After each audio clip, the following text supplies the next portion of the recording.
എന്നുള്ള കാര്യത്തിൽ തികഞ്ഞ ആത്മവിശ്വാസമുണ്ട് നമുക്കെല്ലാവർക്കും.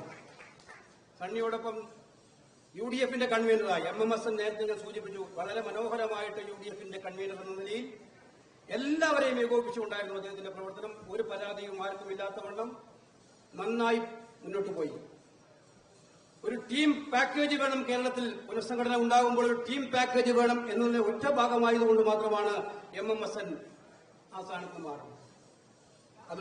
അതുകൊണ്ട് ഹസനെ ഞാൻ അങ്ങേയറ്റത്തെ അഭിനന്ദിക്കാൻ ആഗ്രഹിക്കുകയാണ്. ശ്രീ അടൂർ പ്രകാശ്, ആറ്റിങ്ങൽ പോലെയുള്ള മണ്ഡലം കഴിഞ്ഞ കുറെ വർഷങ്ങളായി നമുക്ക് കിട്ടാതിരുന്ന മണ്ഡലത്തെ തിരിച്ചുപിടിക്കാൻ, ആദ്യമായി തിരിച്ചുപിടിക്കാൻ മാർക്സിസ്റ്റ് പാർട്ടിയുടെ കോട്ടകൊത്തങ്ങളിൽ കടന്നു നിന്ന് നേരിടാൻ കഴിയുന്ന ധീരനായ ഒരു നേതാവിനെ തന്നെ UDFന്റെ ചുക്കാൻ ഏൽപ്പിച്ചിരിക്കുന്നതിലൂടെ നമുക്ക് അഭിമാനിക്കാം. UDF അടൂർ പ്രകാശിൽ ഭദ്രമാണ്. 3 വർക്കിംഗ് പ്രസിഡന്റുമാർ, കഴിഞ്ഞ 3 വർക്കിംഗ് പ്രസിഡന്റുമാരും മിടുക്കന്മാരായിരുന്നു.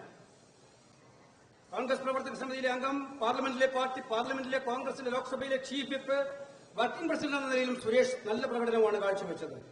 സിദ്ദിഖ് അതിമനോഹരമായിട്ടുള്ള പ്രവർത്തനങ്ങളാണ് കാഴ്ചവെച്ചത്. അതുപോലെ തന്നെയാണ് ശ്രീ TN പ്രതാപനും. നമുക്കറിയാം, തീരദേശത്തെ പ്രശ്നങ്ങൾ, ജനങ്ങളുടെ പ്രശ്നങ്ങൾ ഏറ്റെടുക്കാനും മുന്നോട്ട് പോകാനും നല്ല നിലപാടുകൾ സ്വീകരിച്ചത്.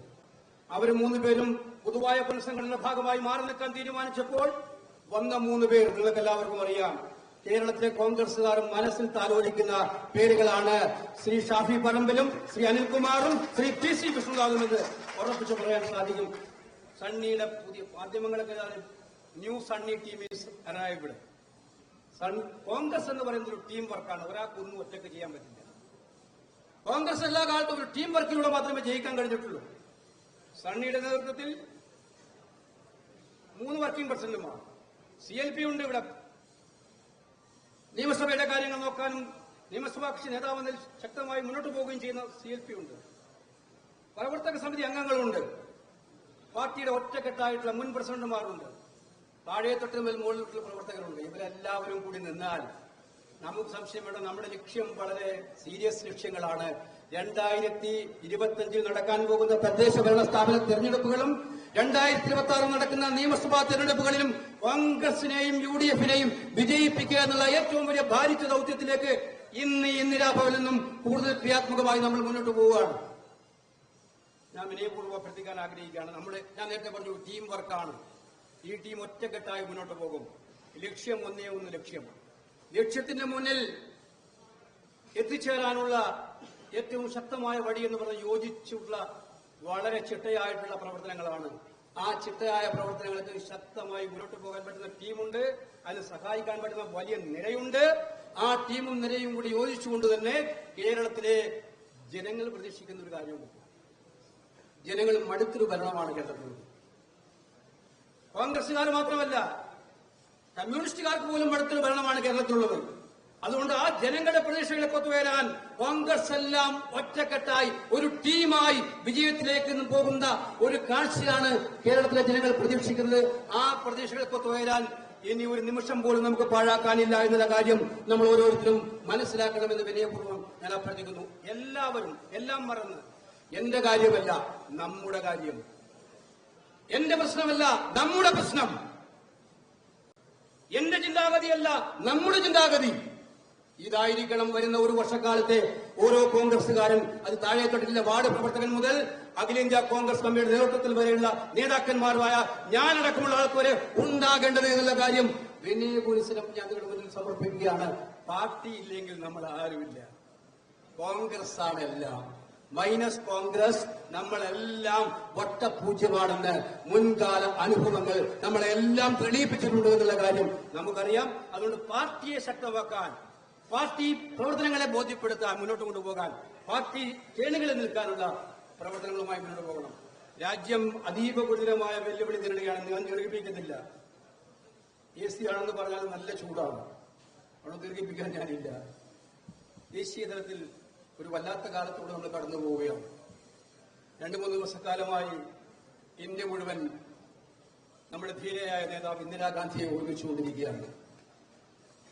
ആരാണ് ഇന്ദിരാഗാന്ധി എന്ന് ലോകത്തിന് മുന്നിൽ പറഞ്ഞു കൊടുക്കേണ്ട കാര്യമില്ല. കപ്പൽപ്പടയെ അയച്ച് നമ്മളെ തോൽപ്പിക്കാമെന്ന് പറഞ്ഞപ്പോൾ ആ കപ്പൽപ്പട അറബിക്കടലിൽ നിൽക്കുകയുള്ളൂ. അത് ഇന്ത്യയിലേക്ക് കടന്നാൽ അതിന്റെ ദുരനുഭവങ്ങൾ അറിയേണ്ടി വരും എന്ന് പറയുന്നത്.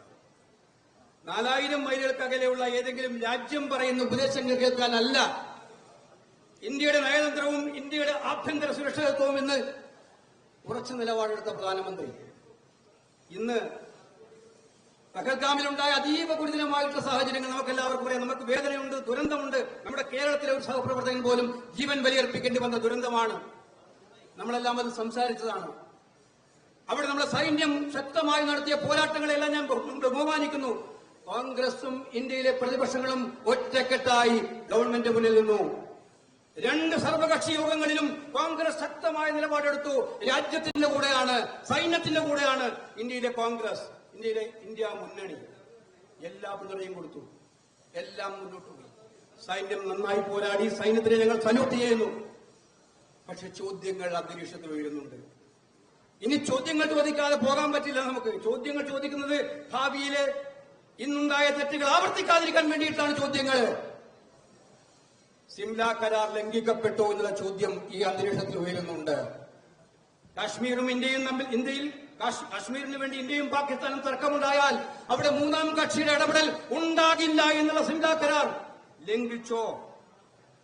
ഡൊണാൾഡ് ട്രംപ് എല്ലാ ദിവസവും പ്രസ്താവന ഇറക്കിക്കൊണ്ടേയിരിക്കുകയാണ്. അദ്ദേഹമാണ് ഈ പ്രശ്നത്തിൽ ഇടപെട്ടതെന്ന്. സർക്കാരിന്റെ ക്ലാരിഫിക്കേഷൻ ആവശ്യമുണ്ട്. നമ്മുടെ വിദേശ നയത്തിൽ ഉണ്ടായിട്ടുള്ള സാഹചര്യങ്ങൾ എങ്ങനെയാണ്? എന്തെങ്കിലും പാഴ്ചകൾ ഉണ്ടായിട്ടുണ്ടോ? ആവശ്യമുണ്ട്. അതിന് അടിയന്തരമായിട്ടും ഇന്ത്യൻ പാർലമെന്റ് വിളിച്ചുകൂട്ടണം എന്നുള്ളതാണ് കോൺഗ്രസ് പാർട്ടി ഇന്ത്യയുടെ പ്രധാനമന്ത്രിയോട് ആവശ്യപ്പെട്ടിരിക്കുന്നത്. ഈ കാര്യങ്ങൾ വസ്തുനിഷ്ഠമായിട്ട് ആരെയും കുറ്റപ്പെടുത്താനും വിചാരണ ചെയ്യാനുമല്ല. ഇന്നെന്തെങ്കിലും പാകപ്പിഴകൾ സംഭവിച്ചിട്ടുണ്ടെങ്കിൽ ആ പാകപ്പിഴകൾ ഭാവിയിൽ തിരുത്താൻ വേണ്ടി നമ്മുടെ പ്രിയപ്പെട്ടവരുടെ ജീവൻ ബലിയർപ്പിച്ചുകൊണ്ടുപോയ പാകിസ്ഥാനെതിരായിട്ടുള്ള നിലപാടിൽ ഒരു വിട്ടുവീഴ്ചയും കൂടാതെ ഇന്ത്യ രാജ്യത്തെ നിലനിർത്താൻ വേണ്ടിയിട്ടുള്ള പോരാട്ടം തുടരാൻ നമുക്ക് ഈ ചോദ്യങ്ങൾക്ക് ഉത്തരം കിട്ടിയേ മതിയാവും. അത് നമ്മൾ ചോദിക്കും. അതുകൊണ്ട് ഈ പ്രധാനപ്പെട്ട കാലഘട്ടത്തിൽ ദേശസുരക്ഷയ്ക്ക് വേണ്ടി നിൽക്കുന്നത് നമ്മുടെ ഏറ്റവും വലിയ ശീലമാണ്. അത് ഉറക്കെ പിടിക്കുന്നു. Subscribe to One India and never miss an update.